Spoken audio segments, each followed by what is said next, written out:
আমাদের কিছু বলার জন্য অনুরোধ করছি। বিসমিল্লাহির রহমানির রহিম।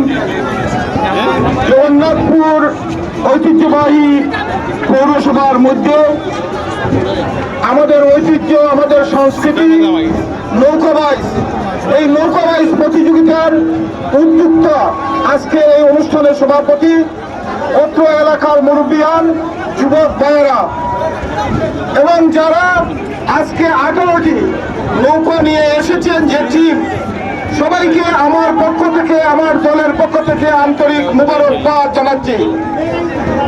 আজকে প্রমাণ হয়েছে এই জগন্নাথপুর উপজেলা ঐক্যের প্রতীক হিসেবে আমাদের সংস্কৃতি নৌকাবাইজ ভাটি অঞ্চলের মানুষ, আমরা এত ঐক্যের প্রতীক হিসেবে আজকে একটি নৌকাবাইজ সুন্দর সুশৃঙ্খল